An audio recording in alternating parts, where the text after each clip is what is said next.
یہ جگہ کیوں خالی چھوڑ رکھی ہے؟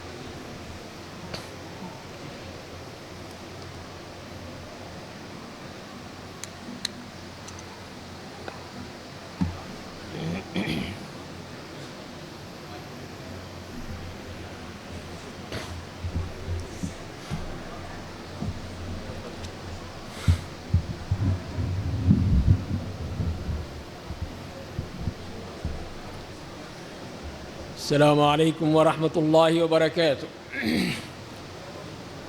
بسم اللہ الرحمن الرحیم، الحمد للہ رب العالمین، والصلاة والسلام علی سید المرسلین وعلی آلہ وصحبہ اجمعین۔ ارشاد باری تعالی ہے وَلَا تُخْزِنِي يَوْمَ يُبْعَثُونَ يَوْمَ لَا يَنفَعُ مَالٌ وَلَا بَنُونَ إِلَّا مَنْ أَتَى اللَّهَ بِقَلْبٍ سَلِيمٍ۔ تو اللہ تعالیٰ نے قرآن کریم میں حضرت ابراہیم علیہ السلام کی یہ دعا نقل کی ہے کہ جس میں انہوں نے یہ فرمایا تھا، اللہ تعالیٰ سے دعا کی تھی کہ اے اللہ مجھے اس دن جب لوگوں کو تو دوبارہ پیدا کرے گا اس دن مجھے رسوا مت کرنا۔ رسوائی کا ڈر تھا، میں اور آپ نہیں تھے، ابراہیم علیہ السلام اللہ تعالیٰ کے منتخب بندے، اللہ کے نبی، اللہ کے رسول، اولو العزم، وہ یہ کہہ رہے ہیں وَلَا تُخْزِنِي يَوْمَ يُبْعَثُونَ کہ جس دن تم لوگوں کو تو دوبارہ پیدا کرے گا، دوبارہ ان کو قیامت کے دن جمع کرے گا، اس دن رسوا مت کرنا۔ رسوائی کا ڈر تھا۔ اور فرمائے کہ یوم لا ينفع مال ولا بنون، جس دن نہ مال فائدہ پہنچائیں گے نہ اولاد۔ یہ مال جس کے پیچھے ہم اندھے ہو کر بھاگتے ہیں، جس کے لیے ہم دن و رات نہیں دیکھتے، اس مال کو جمع کرنے کے لیے، اس بینک بیلنس کو بنانے کے لیے، اپنی پراپرٹی اور اپنی جائیداد کو ترقی دینے کے لیے، اس کے لیے پوری تگ و دو کرتے ہیں، لیکن یہ کس کام کی؟ یہ ساری جائیدادیں، یہ دولت، یہ پیسہ، یہ بینک بیلنس کس کام آئے گا؟ قبر میں ساتھ لے کر جائیں گے آپ؟ اپنے جسم پر لگا کے لے کے جائیں گے؟ کفن کی جیب نہیں ہوتی، لیکن ہم یہی سوچتے ہیں کہ نہیں، اس دنیا میں عیاشی کرو، جتنے پیسے جمع کرنے ہیں کر لو۔ لیکن ابراہیم علیہ السلام یہی فرما رہے ہیں کہ یوم لا ينفع مال ولا بنون، کہ اس دن جس دن نہ کوئی مال فائدہ دے گا نہ کوئی اولاد فائدہ دے گی۔ یہی اولاد جس کو ہم پالتے ہیں، پوستے ہیں، پرورش کرتے ہیں، لیکن اس دن نہ باپ بیٹے کو پہچانے گا، نہ بیٹا باپ کو پہچانے گا، نہ بیوی شوہر کی طرف دیکھے گی، نہ شوہر بیوی کو دیکھے گا۔ ہر ایک کو اپنی پڑی ہوگی، اپنے اپنے من میں مگن ہوں گے، کسی کو کوئی خیال نہیں ہوگا کہ میرا فلاں کہاں ہے۔ وہ حشر کا مقام، وہ قیامت کا دن کہ جس دن کوئی کسی کو نہیں پہچانے گا، ہر شخص دوسرے سے بھاگے گا۔ تو قرآن کریم نے اس کے کتنی ہی جگہ پہ نقشے کھینچ دیے ہیں۔ تو اس کے لیے فرمایا کہ پھر فائدہ کس کو ہوگا؟ فرمایا کہ اِلَّا مَنْ أَتَى اللَّهَ بِقَلْبٍ سَلِيمٍ، جو قلب سلیم لے کر آئے گا۔ یہ قلب سلیم کیا ہے؟ جو اس دن فائدہ پہنچائے گا۔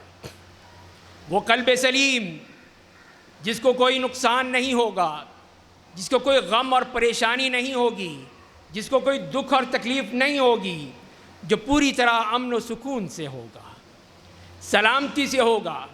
لوگ پریشان ہوں گے، اپنے پسینے میں شرابور ہوں گے، سورج سوا نیزے پر ہوگا، ہر شخص کو اپنی اپنی پڑی ہوگی، لیکن یہ قلب سلیم یہ ہر قسم کی پریشانیوں سے بالکل آزاد۔ إِلَّا مَنْ أَتَى اللَّهَ بِقَلْبٍ سَلِيمٍ، جو قلب سلیم لے کر آتا ہے۔ تو میرے بھائیوں، یہ دیکھنا ہے ہم نے یہی کہ یہ قلب سلیم کیا ہے، اس کی سلامتی کیا ہے۔ جو کہ حضرت ابراہیم علیہ السلام جس کے لیے دعائیں کر رہے ہیں کہ ہمیں قلب سلیم مل جائے، وہ ہمارے کام آ جائے گا قیامت کے دن. تو وہ اگر مل جائے تو وہی اصل کام آنے والی چیز ہے. نہ مال کام آیا، نہ اولاد کام آئی، لیکن یہ قلب سلیم کام آنے والی چیز. اور اس کی صفات بھی اللہ نے بیان کر دی ہیں. اللہ تعالیٰ نے ہی بتا دیا ہے کہ یہ کون ہے، یہ قلب سلیم کا مالک کون ہے. فرمایا کہ انما المؤمنون الذین اذا ذکر اللہ وجلت قلوبہم وَإِذَا تُلِيَتْ عَلَيْهِمْ آيَاتُهُ زَادَتْهُمْ إِيمَانًا وَعَلَى رَبِّهِمْ يَتَوَكَّلُونَ الَّذِينَ يُقِيمُونَ الصَّلَاةَ وَمِمَّا رَزَقْنَاهُمْ يُنْفِقُونَ. یہ ہیں ان کی صفات، یہ ہیں وہ مومن، یہ ہیں اللہ کے نیک بندے جن کو اس دن کوئی پریشانی نہیں ہوگی، نہ کوئی دکھ ہوگا، نہ کوئی پریشانی، نہ کوئی فکر ہے، نہ کوئی مصیبت، کسی قسم کا کوئی مسئلہ نہیں ہے. تو فرمایا کہ انما المؤمنون، تو یہ مومن کون ہیں، کیا صفات ہیں جن کو یہ قلب سلیم کام آئے گا. تو وہی قلب سلیم جس کے بارے میں فرما دیا کہ الذین اذا ذکر اللہ وجلت قلوبہم، کہ وہ لوگ کہ جن کے دل کانپ اٹھتے ہیں جب وہ اللہ کا ذکر کیا جاتا ہے. اللہ کے ذکر سے ان کے دل منور ہو جاتے ہیں، اللہ کے ذکر سے ان کے دل کانپ اٹھتے ہیں. ہماری طرح نہیں کہ ہم مسجد میں آ کر بھی سیر و تفریح کرتے ہیں، مسجد میں بھی آ کے سیلفیاں بناتے ہیں. قرآن پڑھا جاتا ہے تو ہم عیاشی کر رہے ہوتے ہیں، نمازیں پڑھی جاتی ہیں مسجد میں، ہم سیر و تفریح کر رہے ہوتے ہیں. نہیں، ہم ان کی بات کر رہے ہیں جن کے بارے میں قرآن کہہ رہا ہے الذین اذا ذکر اللہ، کہ جب اللہ کا ذکر کیا جاتا ہے تو دل کانپ اٹھتے ہیں، دل غافل نہیں ہوتے، دلوں پہ پتھر نہیں پڑے ہوئے، دل پتھر نہیں بن گئے. پتھر تو پھر ہم سے بہتر ہیں، اس لیے کہ وہ اللہ کے خوف سے گر جاتے ہیں، اللہ کے خوف سے اس میں سے چشمے پھوٹ پڑتے ہیں. تو پتھر پھر بہتر ہیں، لیکن یہ ہمارے دل یہ پتھر سے بھی زیادہ سخت ہو چکے ہیں. تو یہی قاسیۃ القلوب فرمایا ہے، دلوں کو جن کے سخت ہو جائیں. تو ہمیں وہ چاہیے جن کے دل قلب سلیم ہو، سلامتی والا دل، ہر قسم کی سختی سے پاک، ہر قسم کے انحراف سے پاک، اللہ کی طرف لو لگانے والا، اللہ کی طرف رجوع کرنے والا، نبی کریم صلی اللہ علیہ وسلم سے محبت کرنے والا.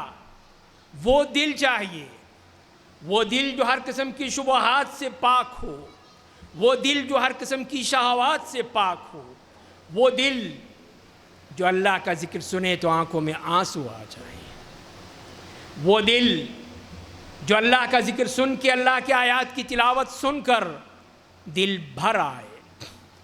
وہ ہے دل، وہ ہے قلب سلیم.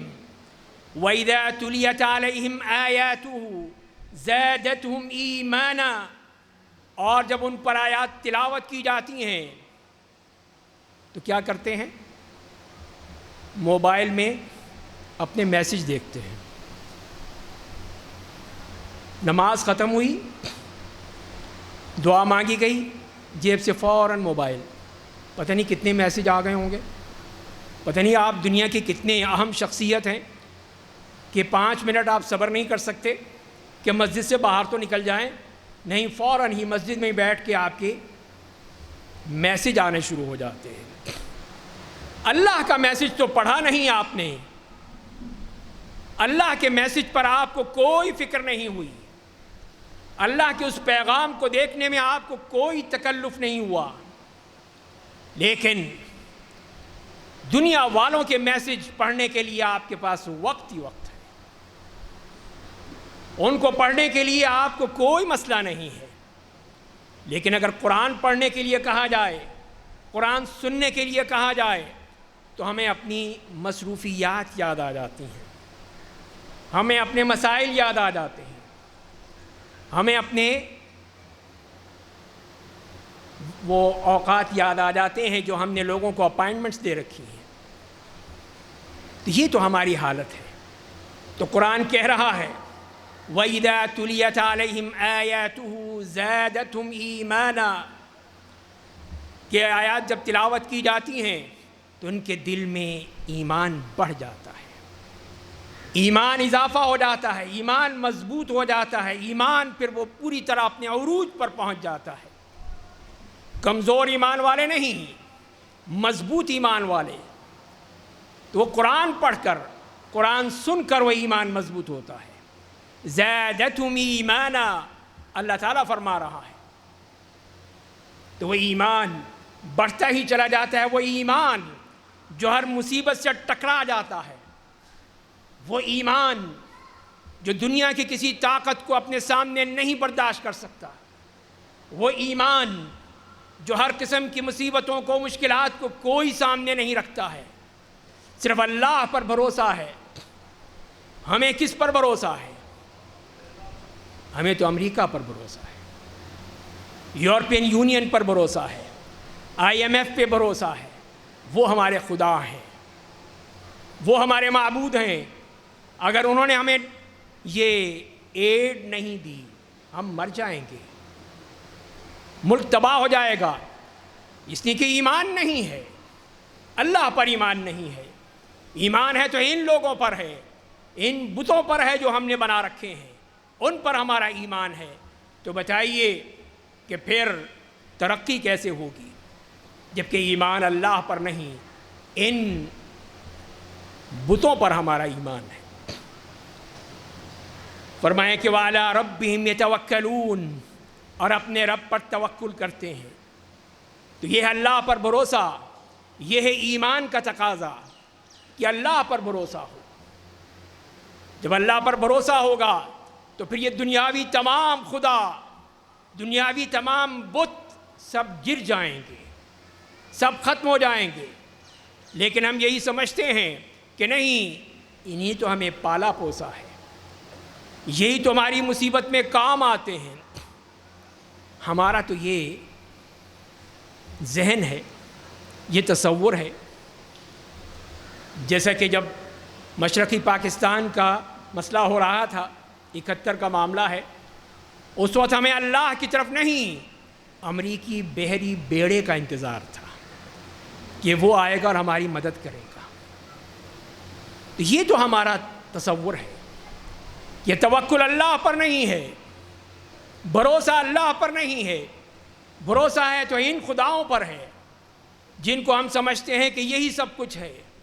اس لیے پھر ہم برباد ہوتے ہیں، تباہ ہوتے ہیں، ہمارے لیے پھر مصیبتیں کھڑی ہوتی چلی جاتی ہیں، اس لیے کہ ہمارا یہ توکل، ہمارا یہ بھروسہ، ہمارا یہ اعتماد ان بناوٹی خداؤں پر ہے جو ہم نے بنا رکھے ہیں۔ وہ قرآن یہی کہہ رہا وَعَلَىٰ رَبِّهِمْ يَتَوَكَّلُونَ، جو اپنے رب پر توکل کرتے ہیں، بھروسہ کرتے ہیں، اعتماد کرتے ہیں۔ الَّذِينَ يُقِيمُونَ الصَّلَاةَ وَمِمَّا رَزَقْنَاهُمْ يُنْفِقُونَ، جو کہ نماز قائم کرتے ہیں اور جو ہم نے ان کو رزق دیا ہے اس میں سے خرچ کرتے ہیں۔ تو یہ دو صفات اور بیان کر دی اللہ تعالیٰ نے، نماز کو قائم کرنے والے۔ اب آپ خود غور کر لیجئے، ہمارے اسلامی ملک میں، اس اسلام کے نام پہ قائم ہونے والے اس شہر اسلام آباد میں، اس اللہ کے نام پر قائم کرنے والی اس مسجد میں کیا نماز قائم کرنے والے لوگ موجود ہیں؟ آپ تو بیٹھے ہیں خطبہ سننے کے لیے، تقریر سننے کے لیے، لیکن وہ ہزاروں افراد جو اپنے کھیل کود میں مصروف ہیں، اپنی سیر و تفریح میں لگے ہوئے ہیں، نماز کھڑی بھی ہو جائے تب بھی ان کو کوئی ہوش نہیں ہے، تو قلب سلیم کہاں سے آئے گا کہ جو نماز کو قائم کرنے والے نہیں ہیں، نماز جو اللہ سے ایک انسان کا رابطہ ہے، انسان کا اللہ سے تعلق ہے، اللہ سے وہ مناجات ہے، اللہ تعالیٰ سے وہ سرگوشی ہے، اللہ تعالیٰ سے وہ بات چیت ہے جو ایک مسلمان نماز کی صورت میں کرتا ہے، تو اس کو نماز کرنے والے، قائم کرنے والے وہی قلب سلیم پا سکتے ہیں کہ وہ نماز پابندی سے پڑھتے ہیں۔ وَمِمَّا رَزَقْنَاهُمْ يُنْفِقُونَ، اور جو ہم نے رزق دیا ہے، کسی اور نے نہیں، امریکہ نے ایڈ نہیں دی، IMF نے نہیں دی، ورلڈ بینک نے نہیں دی، مِمَّا رَزَقْنَاهُمْ، ہم نے دی ہے، اس میں سے خرچ کرتے ہیں۔ تو یہاں انفاق فی سبیل اللہ کی بات ہو رہی ہے، اپنے اوپر خرچ کرنے کی نہیں، وہ تو آپ کرتے ہی ہیں، لیکن جو مسکین ہیں، غریب ہیں، یتیم ہیں، معذور ہیں، بیوائیں ہیں، ان کے لیے خرچ کرنے والے۔ اور پھر نبی کریم صلی اللہ علیہ وسلم نے بھی اسی قلب سلیم کے بارے میں فرما دیا ہے، الا وان فی الجسد مضغہ، جان لو کہ جسم میں ایک لوتھڑا ہے، ایک گوشت کا ٹکڑا ہے، اذا صلحت صلح الجسد کلہ، اگر یہ جسم کا ٹکڑا صحیح ہو جائے، یہ اصلاح میں آ جائے، صلح الجسد کلہ، سارا جسم ٹھیک ہو جاتا ہے۔ وَإِذَا فَسَدَتْ فَسَدَ الْجَسَدُ كُلُّهُ، اور یہ خراب ہو جائے تو پھر سارا جسم خراب ہو جاتا ہے۔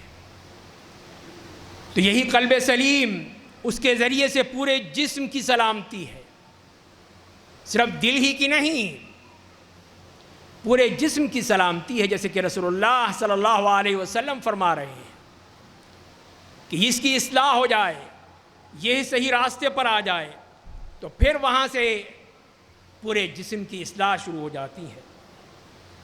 تو لہذا یہی وہ دل ہے، یہی وہ قلب سلیم ہے جو ہر قسم کی شہوات سے، شبہات سے پاک ہوتا ہے، کسی قسم کی کوئی بھی اس میں خرابی نہیں ہوتی ہے۔ جیسے میں نے عرض کیا، اللہ سے محبت، اللہ کے دین سے محبت، اللہ تعالیٰ کی دی ہوئی شریعت سے محبت، نبی کریم صلی اللہ علیہ وسلم سے محبت، نبی کریم صلی اللہ علیہ وسلم کے لائے ہوئے دین سے محبت، یہ ہے اگر تو قلب سلیم ہو سکتا ہے۔ ہمیں تو نبی کریم صلی اللہ علیہ وسلم سے محبت کا دعویٰ ہے، دعویٰ تو ہم بہت کرتے ہیں، ربیع الاول میں ہم بہت محبت کے ترانے گاتے ہیں، لیکن کیا صرف زبانی محبت ہوتی ہے؟ کیا صرف دکھاوے کی محبت ہوتی ہے؟ صرف جلسے اور جلوس کی محبت ہوتی ہے؟ محبت تو وہ ہے جو صحابہ کرام کو تھی، جو اپنی جانیں نچھاور کر دیں، اپنا مال و دولت نچھاور کر دیا، اپنا وطن نچھاور کر دیا، کوئی چیز نہیں دیکھی، سب کچھ اللہ کے لیے، اللہ کے رسول کے لیے قربان کر دیا۔ وہ کہتے بھی تھے تو ان سے پہلا جملہ یہی ہوتا تھا کہ ان پر میرے ماں باپ قربان ہو۔ وہ ہیں قربانی دینے والے جنہوں نے زبانی نہیں، انہوں نے عملاً قربانی دے کر دکھائی، قربان ہو کر دکھایا۔ تو یہ ہے محبت۔ یہ اگر محبت ہے تو مبارک ہو آپ کو۔ اگر صرف زبانی ہے تو اللہ کے ہاں صرف زبانی نہیں چلتا، وہ ہمارے دلوں کو دیکھتا ہے کہ ہمارے دل میں کیا ہے، وہ ہمارے عمل کو دیکھتا ہے کہ ہمارا عمل کیا ہے۔ اگر یہ ہمارا عمل صحیح معنی میں اللہ اور اس کے رسول کے احکام کے مطابق ہے، تب تو یقیناً یہ قلب سلیم ہوگا۔ اگر اس کے مطابق نہیں ہے تو پھر ہمیں سوچنا چاہیے کہ کس طرح یہ دل قلب سلیم بن جائے، وہ دل جس میں صرف اللہ اور اس کے رسول کی محبت ہو، جس میں پوری طرح اخلاص پایا جائے، ریاکاری نہیں، دکھاوا نہیں، بناوٹ نہیں، تصنع نہیں، صرف اور صرف اللہ سے محبت کا اخلاص کے ساتھ، پورے اخلاص کے ساتھ، وہ ہے قلب سلیم کی بات۔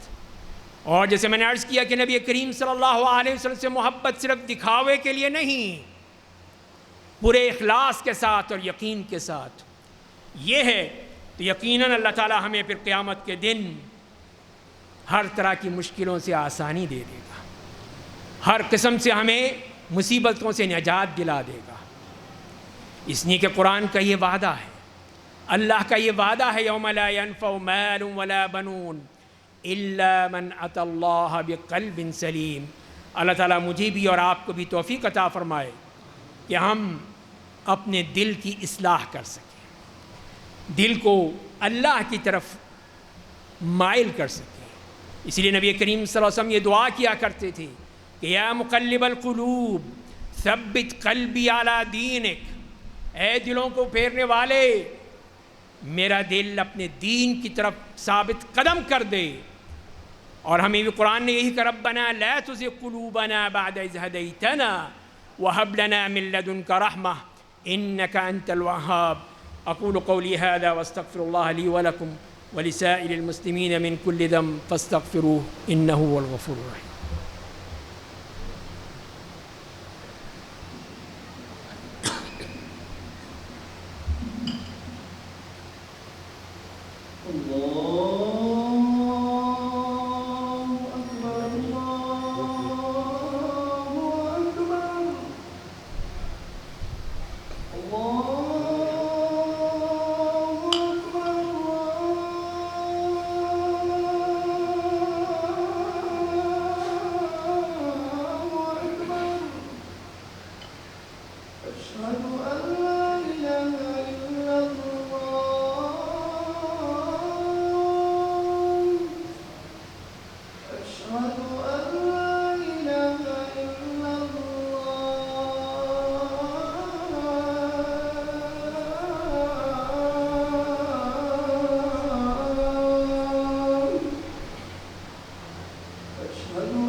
إن الحمد لله نحمده ونستعينه ونستغفره ونعوذ بالله من شرور أنفسنا ومن سيئات أعمالنا من يهده الله فلا مضل له ومن يضلله فلا هادي له وأشهد أن لا إله إلا الله وحده لا شريك له وأشهد أن محمدًا عبده ورسوله.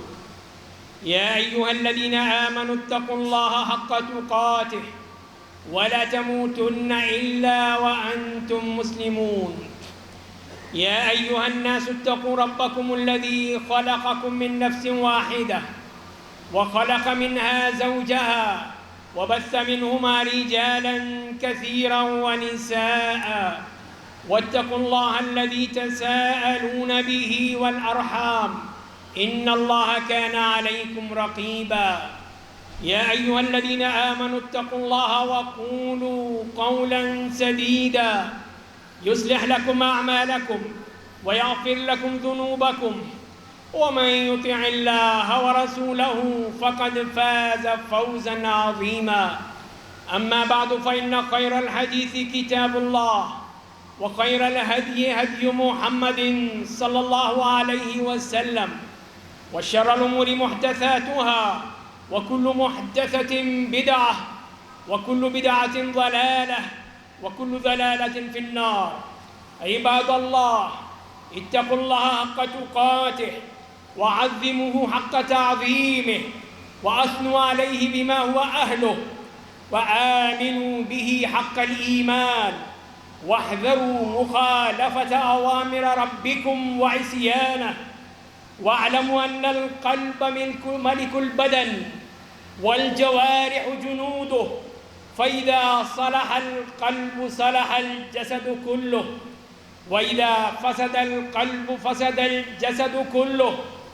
إن القلب السليم مملوء بمحبة الله ومحبة رسوله صلى الله عليه وسلم، والرغبة في الطاعة والنفور من المعصية.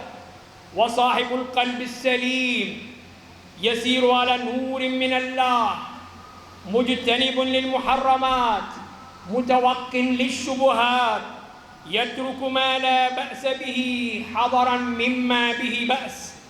وبالمقابل فبمرض القلوب وفسادها يغلب الهوى، وتنبعث النفوس إلى المعاصي، وتغرق بالشهوات، وتضل بالشبهات، فيحل الضعف وينتشر الفساد، ويعم التحلل والانحلال. وإن مما يتميز به مرضها وسلامتها وإعوجاج الجوارح واستقامتها مسائل الحلال والحرام، أكلا وشربا ولبسا وتعاملا. ولقد أخبرنا الله تعالى في كتابه إلى أنه لن ينجو في الآخرة إلا من سلمت قلوبهم، فقال تعالى حاكيا لنا دعاء إبراهيم عليه السلام أنه قال: ولا تخزني يوم يبعثون يوم لا ينفع مال ولا بنون إلا من أتى الله بقلب سليم. وبين لنا تبارك وتعالى صفات القلب السليم، فقال جل وعلا: إنما المؤمنون الذين إذا ذكر الله وجلت قلوبهم وإذا تليت عليهم آياته زادتهم إيمانا وعلى ربهم يتوكلون، الذين يقيمون الصلاة ومما رزقناهم ينفقون. وفي الحديث عن النعمان بن بشير رضي الله عنه قال: سمعت رسول الله صلى الله عليه وسلم يقول: ألا وإن في الجسد مضغة إذا صلحت صلح الجسد كله، وإذا فسدت فسد الجسد كله، ألا وهي القلب. عباد الله، إن القلب هو شريان الحياة، فمع أول خفقة منذ كان مضغة ثم علقة دبت الحياة في أوصالنا معلنة وصولنا للحياة، محطة الاختبار، وفيها محطات صعود وهبوط، والسعيد من يكون دائما في صعود مهما اختلفت محطاته. والقلب السليم هو الذي ينجو من عذاب الله يوم القيامة، وهو الذي سلم من مرض الشهوات وعوفي من مرض الشبهات وسلم لربه وسلم لأمره، ولم تبقى فيه منازعة لأمره ولا معارضة لخبره، فهو سليم مما سوى الله وأمره، لا يريد إلا الله ولا يفعل إلا ما أمره الله عز وجل، فالله وحده غايته وأمره وشرعه وسيلته، لا تعترضه شبهة تحول بينه وبين تصديق خبره، ولا شهوة تحول بينه وبين متابعة رضاه.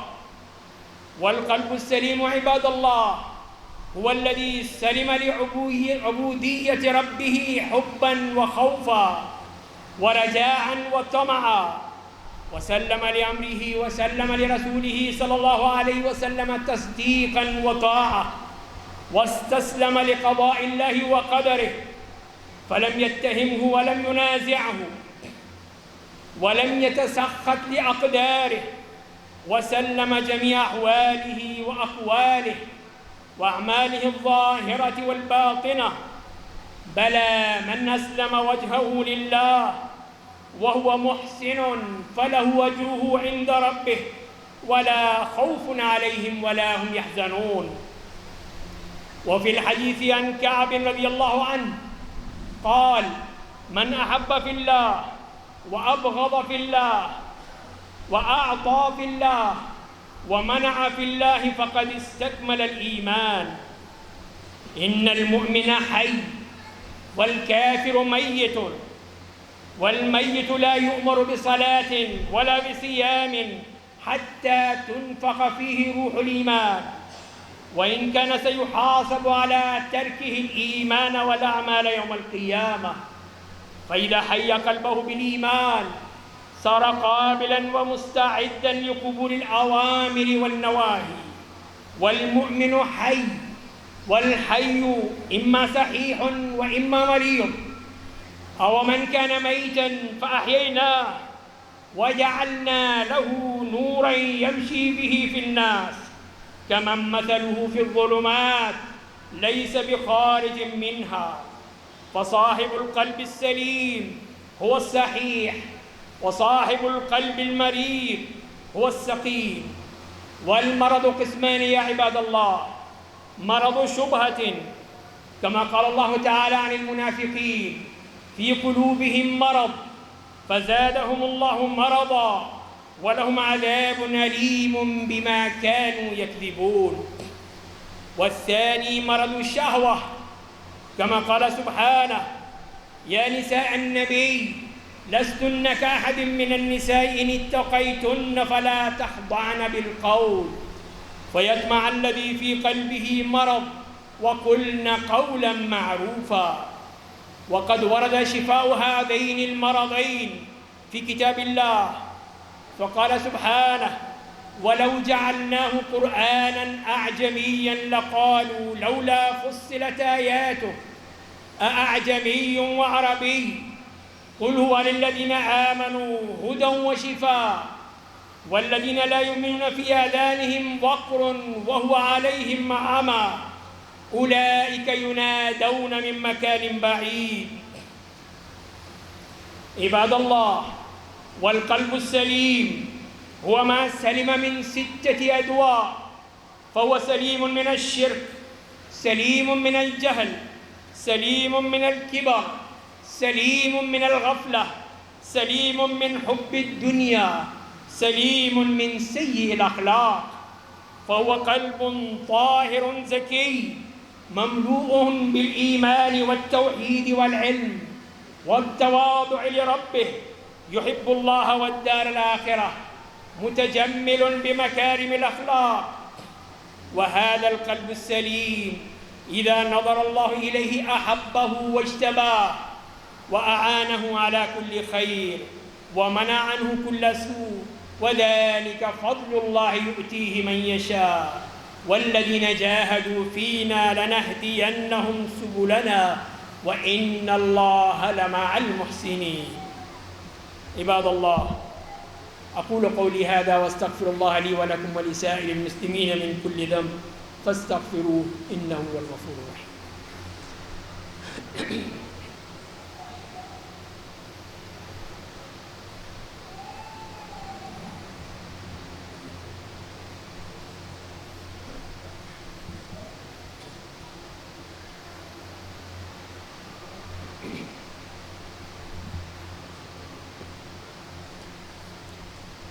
إن الحمد لله نحمده ونستعينه ونستغفره ونعوذ بالله من شرور أنفسنا ومن سيئات أعمالنا. من يهده الله فلا مضل له ومن يضلله فلا هادي له، وأشهد أن لا إله إلا الله وحده لا شريك له، وأشهد أن محمدًا عبده ورسوله. عباد الله، إن الله قد أمركم بأمر فبدأ فيه بنفسه وثنى بالملائكة وثلث بكم فقال: إن الله وملائكته يصلون على النبي يا أيها الذين آمنوا صلوا عليه وسلموا تسليما. اللهم صل على محمد وعلى آل محمد كما صليت على إبراهيم وعلى آل إبراهيم إنك حميد مجيد. اللهم بارك على محمد وعلى آل محمد كما باركت على إبراهيم وعلى آل إبراهيم إنك حميد مجيد. وارض اللهم عن الخلفاء الأربعة أبي بكر وعمر وعثمان وعلي، وعن سائر أصحاب نبيك أجمعين، وعن التابعين ومن تبعهم إلى يوم الدين. اللهم أعز الإسلام والمسلمين، اللهم أعز الإسلام والمسلمين. اللهم ارحم المستضعفين في كل مكان، اللهم ارحمهم، اللهم اطلق سراحهم، اللهم ردهم إلى بيوتهم سالمين وغانمين. اللهم أذل الشرك والمشركين ودمر أعداءك أعداء الدين. اللهم دمر ديارهم وشتت شملهم ومزق جمعهم. اللهم أنزل عليهم بأسك الذي لا يرد عن القوم المجرمين. اللهم أصلح لنا ديننا الذي هو عصمة أمرنا، وأصلح لنا دنيانا التي فيها معاشنا، وأصلح لنا آخرتنا التي إليها معادنا، واجعل الحياة زيادة لنا في كل خير، واجعل الموت راحة لنا من كل شر. اللهم اشف مرضانا وعافهم، اللهم اشف مرضانا وعافهم. اللهم اذهب البأس رب الناس واشف أنت الشافي، لا شفاء إلا شفاؤك، شفاء لا يغادر سقما. اللهم ارحم موتانا واغفر لهم، اللهم اغفر لهم وارحمهم وعافهم واعف عنهم، وأكرم نزلهم ووسع مدخلهم، ونقهم من الخطايا كما ينقى الثوب الأبيض من الدنس، واغسلهم بالماء والثلج والبرد. آج نماز کے بعد غائبانہ نماز جنازہ پڑھائی جائے گی، اور وہ ہیں اس مسجد کے خطیب جو رہ چکے ہیں ڈاکٹر حسین حامد حسان، جن کا تعلق مصر سے تھا، اور جو اس یونیورسٹی کے اسلامی یونیورسٹی کے 14 سال تک پریزیڈنٹ رہے ہیں، یعنی اس کے وی سی رہے ہیں، اور اس مسجد میں خطبہ بھی دیا کرتے تھے۔ 2 دن پہلے ان کا انتقال ہوا ہے، تو ان کے لیے ہم نماز جنازہ ادا کریں گے۔ اللہ تعالی ہم سب کو اس دن کی تیاری کرنے کی توفیق عطا فرمائے۔ ربنا اغفر لنا ذنوبنا واسرافنا في امرنا وثبت اقدامنا وانصرنا على القوم الكافرين. سبحان ربك رب العزة عما يصفون وسلام على المرسلين والحمد لله رب العالمين.